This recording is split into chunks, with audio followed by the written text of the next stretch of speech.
Hi, guys. Welcome to Real Food Recovery. We are on episode 60, and this is on good grief in recovery. And we are getting ready to get started. But before we do, I must say hello to my partner, Jamie. How's it going, friend? Hello, good to be here. Glad to be talking about this topic. This is a tender topic, the topic of grief. This is Mhm. an uncomfortable but necessary topic, especially for those of us in recovery. That's because recovery from addiction, no matter what shape it takes or the stage that it's in, is an emotionally taxing time. Resisting strong substance temptations while we're making sweeping changes to our life at the same time is not easily done Right, on any day, even the most regular day. right, This is hard. But the difficulty of recovery is amplified when you add in grief. right. Losing someone or something you love can bring great sadness to anyone, but for someone in recovery, it can throw us completely off, leading off into strong temptations and even a potential lapse, and then, of course, withdrawal. H, have you ever had a loss while you were in recovery? Well, not a loss per se for me, just more health challenges with my husband and some family tragedies, but not actual loss of life. I've shared the story before about my husband losing his lower legs 2 years ago due to being hit by septic shock. That his life was very touch and go for several weeks. They let us know when we got to the hospital that it was a 50-50 chance and that things looked grim for him. He was doing so poorly at one time. We had to make him a DNR or a do not resuscitate status, and making that decision, major capital T trauma for that. My husband, to compound it, asked me to make that decision for him. And I'm like, no, no. And so the kids and I made it together for him. And we knew that that was the right choice because things did not look good and he had been through so much. So a lot of that foreboding grief over several weeks, which is what knocks off our chemicals and mental status when you have this prolonged stress for over a long period of time. It is very taxing on our systems. Ironically, though, during that time, I was hyper vigilant about my food. I would pack my food for the day and take it with me to the hospital for 12 hours of sitting at my husband's bedside for a couple of weeks. And things were so critical that I knew the last thing that I could afford was to slip into a lapse. I did not need compounding problems for myself. I did not need to invite any more problems into my life. But I can certainly see that that level of stress, as I talked about, for an extended period of time could lead someone into the depths of hell, and makes me aware that grief can also include loss of health and dealing with the fallout from tragedy. I always tell people that I'm working with, when the chips are down, there is never a time more critical than right now to be Mhm. clear. You need to cling on to it with every fiber of your being. Jamie, have you ever experienced loss while you've been in recovery? Oh, yes. Divorce, job, not job loss, but job, Change. yeah, I guess all of that was, actually all of that was before recovery. So job issues, job changes, job loss, and then divorce, all of that was before recovery. So, I've not really experienced major loss since recovery. Um, but nothing catastrophic like before recovery. But certainly had losses while I've been in recovery, and certainly had like nothing acute, but long term, watching health decline and health of a loved one, and having death in the family members and things like that. I've definitely experienced that during recovery. Can you tell, do you think that, um, I mean, not that, I'm glad you haven't been able to have those experiences while in recovery, but can you see how you might have Absolutely. handled things? Yeah. There's no way that I would ever and could ever find myself back in the food, that just would make whatever I was dealing with way worse, way worse. Totally. Yeah, Mhm, that's a big point that we will get to today. mhm. But and then it begs the question, do you think that being in recovery actually helps you deal with your grief better. For me, I have to say that having a support group behind me, like ours at Real Food Recovery, is a huge help. You feel like you have a team. You really have a team of people behind you working for you, pulling for you. And when you're a part of a tribe, you don't feel as alone and have so many messages of strength being sent to you.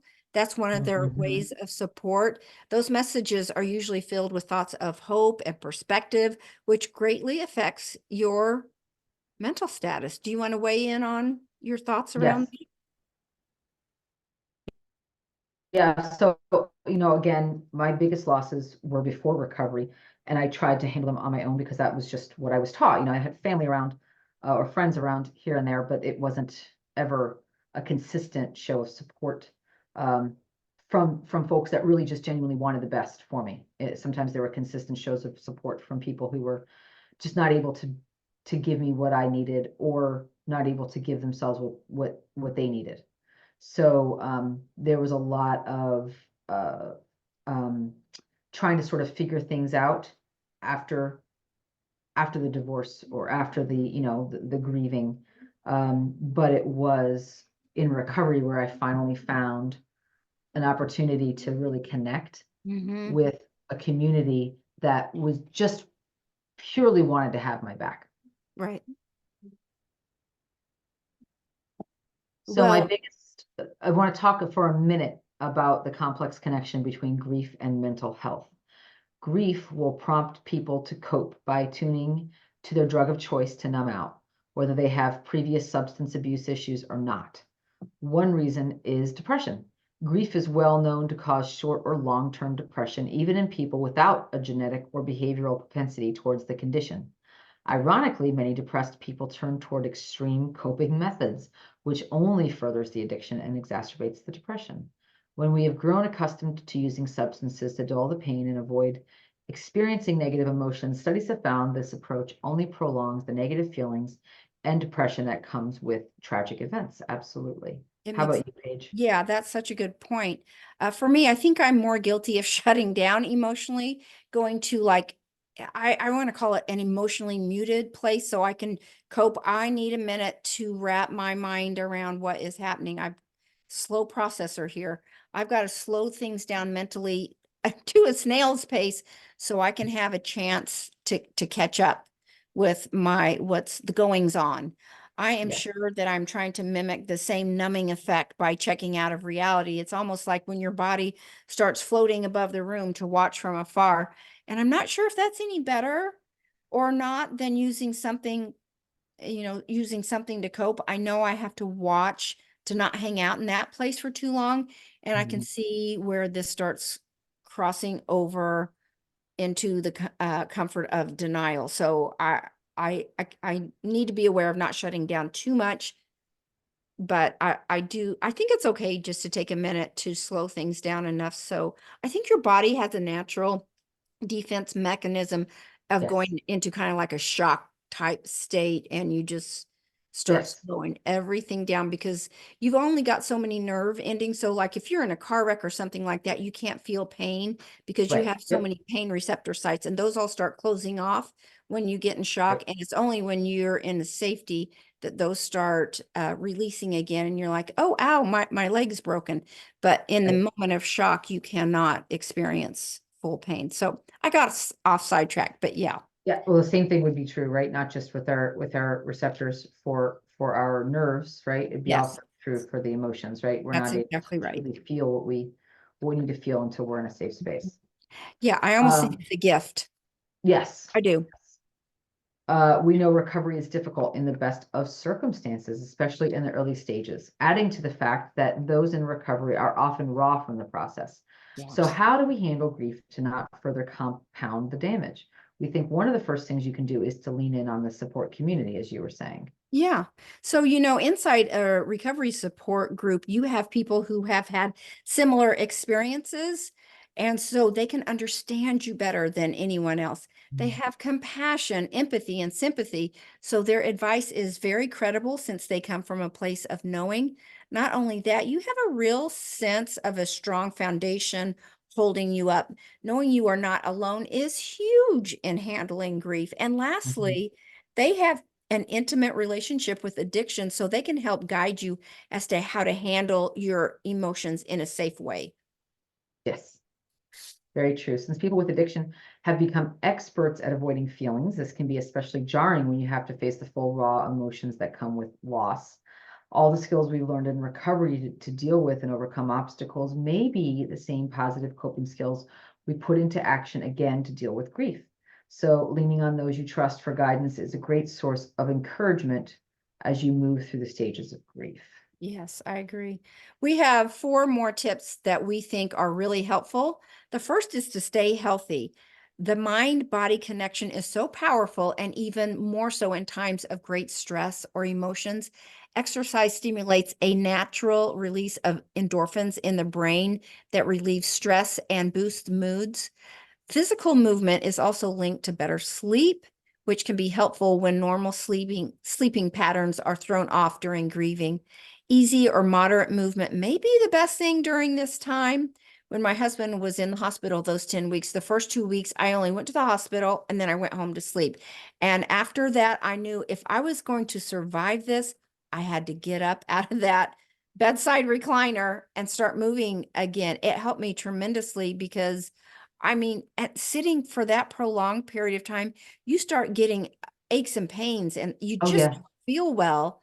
And you're just sitting there stressed out talking to doctors and the bing, bing, bing, bing, bing of the ICU rooms. So I needed to get up and start moving my body. And I also think it helps kind of shake things through, Oh, process totally. things through. So, yeah. Absolutely, absolutely. A lot of it is energy, right? The energy that gets trapped in our bodies, and Oh, it's just sitting around does not help dissipate that energy. That's why 99% of the time you'll hear people say they always feel better after a workout. They feel better about a problem that they were struggling with after yep. a workout. Yeah, Very, I was having a conversation with someone at the gym this morning. It's a Monday morning here when we're recording and we were talking about, getting up on Monday morning and getting to the gym and I said, "You know what? I've never left the gym and said, I really regret that. That was a bad decision." that's right. That's right. Never. That's what a good friend of mine, he's well into now his 70s, and he said, I've never ever left the gym and thought, gee, I'm mad that I came today. Right. Even on Monday mornings, you don't What a feel like waste of time. getting up and doing it, but Yeah, you know how good you'll exactly. feel after. Exactly. The second tip we have is to practice presence and get your spiritual connection, whatever that is for you. A Hmm. grieving mind can be an extraordinarily troubled one and at times can feel overwhelming. Behaviors that bring us to the present moment, including prayer, meditation, and mindful movement, work to connect the mind with a sense of presence and calm, quieting the flood of strong emotions that is the natural part of grieving.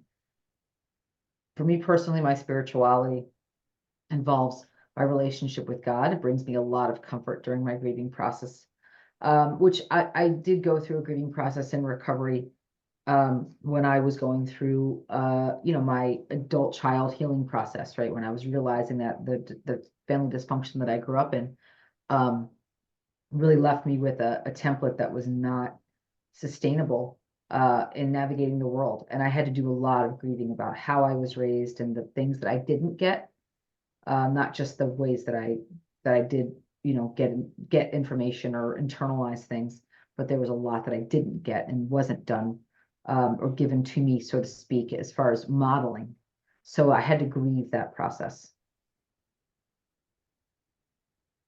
Um, and the last one is allow your feelings. When you are in it, grief and the onslaught of feelings and raw emotions can seem relentless, particularly if you have been used to numbing emotional response brought on by addiction and negative coping methods.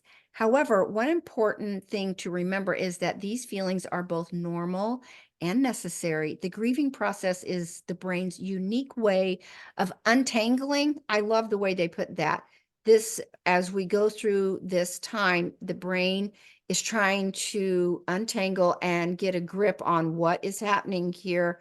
The brain needs time to catch up and acceptance, and then it goes finally into the acceptance of a loss. And I've also read that whenever we are grieving, grieving, grieving, and it's not getting better, it's because we haven't done that step of acceptance. And that makes Exactly. the difference between pushing through to help you progress on the grieving process. So, Absolutely. leaning into the discomfort and getting comfortable with being uncomfortable may allow these feelings to pass through you and put you on a path to healing versus lingering grief. Oh, we actually do have one more. Yeah, the last one is anticipate grief triggers. Many things can intensify or bring back feelings of grief. Going through a lot of loved ones' things, the presence of old photos or texts, the passing of important days, such as holidays or anniversaries, can all trigger a new wave of grief. You can prepare for those triggers by talking to a trusted friend or loved one, or attend counseling sessions to begin to verbally process your feelings and prepare different coping methods. By avoiding isolation and planning a response, you reduce your risk of relapse and strengthen your movement through the grieving process. Um, that is great, great advice. I really like that. One of the things that I do just to protect myself, especially with social media nowadays, that can bring up Mhm. pictures of loved ones that, are either no longer here or are no longer in our lives, which can be equally as painful. I will just block those people. Not block, but I guess unfriend them or unfollow them. I shouldn't say block, Yeah, but follow. unfriend them. And I would just, or unfollow them and stay friends, at least so that I'm in their circle and can connect with them if I need to. But I don't see posts and I don't see reminders and I don't see pictures or memories from them because that can be extremely painful, Mhm. at least for me. So I'll do some self protection as well. So let's dive into some listener questions here. First one, I'm trying to do this the right way. I'm willing to grieve and feel all the feelings, but how can I speed up the process? I just don't want to hang out in these deep emotions too long. It scares me. I get it. The first part of Mhm. your question isn't a giveaway. You're trying to do this the right way. I don't know that for every person there is a right way. I think that the right way is the way that they learn. I think that you're gonna fall and get back up multiple times as you learn what you need for you. Um, I know that when I lost my mom back in 2004, I I did give in to those grief and feelings and I did indulge in those feelings. And I'll tell you, they didn't overwhelm me. They were certainly very, very difficult, but um, it wasn't like I wasn't able to function. However, I made the choice to indulge too much in the feelings instead of just Oh. accepting them and moving through them, and getting back into the normal cadence of life. I chose to just um, step out of life as much as I could. And it really caught up to me where I had people sort of intervening and saying, hey, I get, and this is the first, wasn't my first major loss in life, but it was a really sudden, unexpected one. And they were like, hey, you can't just check out of life. Like you gotta be part, you gotta do as much continuation of your normal routine as you can. Mhm. Um, but I didn't understand that then. And the people in my inner circle who experienced the same loss as me, who did get back into their normal life quickly, I thought they were crazy for doing that. Because I was like, how can you not honor this loss, or honor this person? And I thought it was really unfeeling of them to jump back in, but they handled their grief way better. They handled their grief way better because they had a routine to get back into. They had a community that they felt supported in, that they were back into at work. And I didn't necessarily make that same choice. So good, very good lesson. And you will learn your lessons along the way as well. Do you think that the grief you almost can become addicted to the grief? Is that kind of what Oh, you're I'm saying? sure some people, yeah, can get addicted to those feelings, right? There's neurotransmitters and all kinds of responses going on hormonally in our body when we're grieving. Mhm. So I'm sure it can become like the you know the body becomes a pharmacy for us for sure. Mm, well said. And do you think the adage is true that with time that it gets better?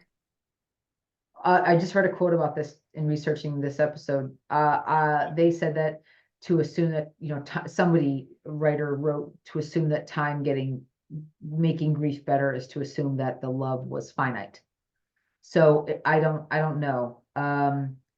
It's been almost 20 years. It'll be 20 years in a couple of months since I lost my mom. And there are, days where it's more acute than others Hmm. still. I'm now obviously able to function and able to do all the things in life, but there are days where I can feel it as deeply as I felt it those first few Oh, weeks. wow. So, and it's just allowing it to come, and it kind of, I think of grief like a wave, it just comes in and goes out and comes in and goes out. And over time, the water, the grieving, the grief stays away for a very long period of time. And every once in a while it will come back. And I just have to sort of let it come back and know it will recede again. Like it washes over you. If you're using Mhm. that symbolism of water, it washes over you and then, Yep. Yep. And let it, and just let it will recede. yeah, interesting. Okay, second listener question. I'm terrified of an upcoming holiday and how I handle that day without my loved one. How do I get through those events and not lapse? We understand how big and powerful these triggers can be. You are at an advantage because you know in advance this important date is coming up. So you have time to prepare. And if possible, maybe you can do some pattern interruptions by creating some new traditions and look at it as an opportunity to celebrate all things you loved about that person.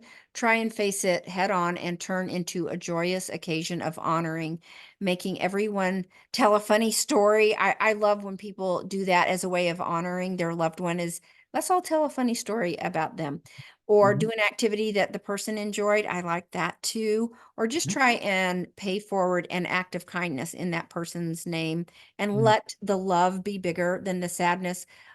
We have some friends who lost a child, an adult child, in a hiking accident recently, and I was having a conversation with the dad, and he said, that event is not going to change. I can't change that. The only thing I can do is make my love bigger than that event to help swallow that pain up because that pain ain't moving right now. It is just there. And so Yep. the only thing I can control is my reaction and my love and my Exactly. coping. Gratitude. Hmm. Yep. Yep. Absolutely. I was listening to, there's an author and a physician that I follow and have immense respect for, lost a young child. And I don't think even think he was 10 years old. And it was an accident. I don't know the details of it, but I don't know if the parents were with the child or not. But either way, I cannot imagine that loss. And she is a psychiatrist herself and a medical doctor, specializing now in helping people reverse autoimmune conditions. But she has her background and her sort of foundation is in psychiatry. And she said there is no easy way through grief, but the key is, you're always going to be hanging on to this buoy of sadness and memories and the loss, and you'll be bobbing up and down this water, and the grief will wash over you and wash over you. And she said the only way to keep coming back up out of that, out of the wave, is to hold on to all of the moments of gratitude and the things of gratitude you have in your life. And so she talked about how the gratitude she has to choose every day has to be bigger than the loss of her son. Cute. So I really appreciated that she said it. She's very, very intentional about choosing gratitude. And that's how she's able to, 2 weeks, well, might have been about 4 weeks after losing him, to be on 2 weeks after the holiday. So 2 weeks after the new year, she was back on, and she lost her son in the middle of December. So I can't imagine, like, a month later, she's on social media doing her weekly appearance and with a smile on her face. Yeah.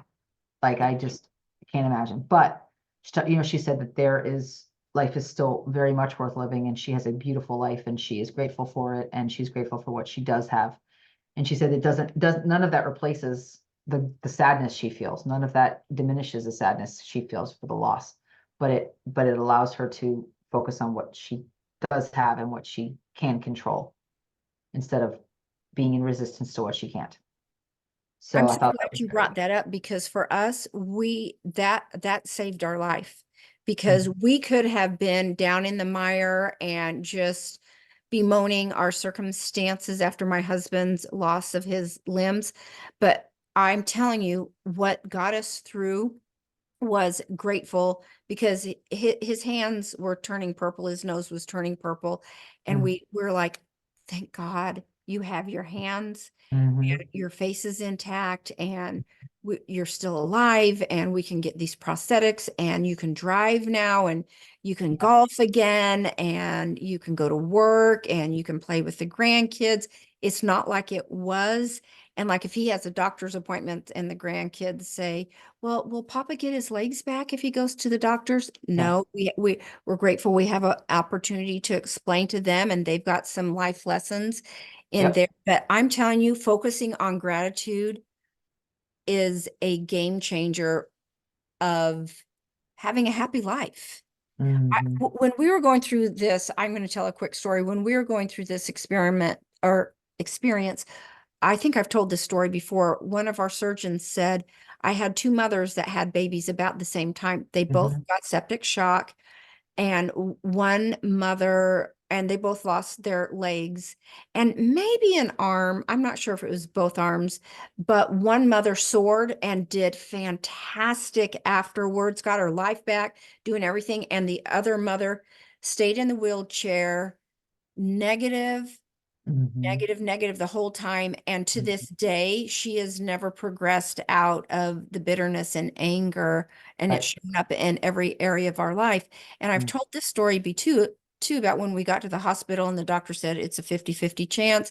But the one thing that changes to 60-40 is attitude. Mhm. And that mindset will change everything in your life, Yes. so much so that it actually will save a person's life. Very true. Very true. So next question, when I am deep in grief, all I want to do is isolate your suggestions. What are your suggestions of leaning on a support group? But I get it, but I just don't feel like it. So again, understandable. We can absolutely empathize with you. And in the early stages, you might feel like you just want to hole away and just be by yourself. The pain, of course, can be overbearing. And of course, it can feel like nobody can understand what you're feeling. Um, but understand that is give yourself a time limit. Don't sit there and wallow in that.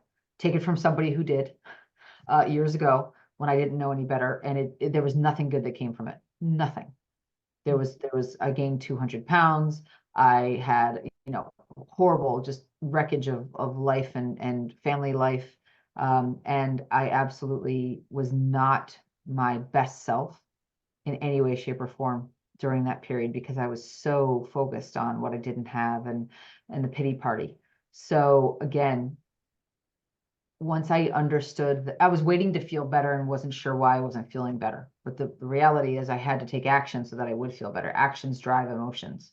Mhm. So once I learned that, then I'm able to say, okay, I need to just keep in motion and then I will start to feel better. And that is exactly what happens. I have an elderly gentleman who lost his wife about, 10, he's in his late 80s, and I see him once a week, and he lost his wife probably about 15 years ago. And he mentioned that the one thing that was the greatest help for him is to keep moving with all the things that he was involved in with Mhm. his groups and things like that. Keep moving. Don't just drop out of everything. Stick as close to your routine as you can is Yes. one of the biggest helps. Yes. Okay, last question, last listener question. It takes all my effort to do my daily self-care. I really don't see the point of brushing my hair or taking a bath. Certainly, it won't hurt to miss a few days, right? On the surface, that may sound logical, but the habits you have started in recovery are important to continue when you are grieving. Grief is so all-consuming and can drain the mind, body, and spirit. So it's important that you continue to take care of yourself so that you don't sink into this dark place. Practicing self-care can be as basic as practicing healthy hygiene, sleep habits, and nutrition. Maybe a hobby that you love or spend time with family or friends who make you feel good. It may Mhm. feel hard, but try your best to take small steps towards looking after yourself. This can help you maintain your health on every level and will aid in preventing relapse. The relapse is what we're trying to avoid here, Right. guys, just because we don't want to put you further behind the 8 ball. So if setting small goals is helpful, maybe at work or exercise, that can be something that allows your mind to focus on that and keeps you moving forward. That's We right. really That's right. appreciate those of you that are listening in today. We know this is a tender topic, but it's an important one to discuss, especially for those that might be struggling with loss. In recovery, we know that grief is a significant trigger and can lead to relapse. So, whether you have experienced it personally or you are helping someone else you care about, we hope that this episode has been helpful. If you have any personal experiences you would like to share with us about how you have navigated grief in your life, we would love to hear from you. Thanks so much, guys. And if you want to know more about us, you can find us at realfoodrecoveryforyou.com. That's the number 4 and the letter U. And we hope to see you there. Thanks for being here today, guys. Bye bye. Thanks so much.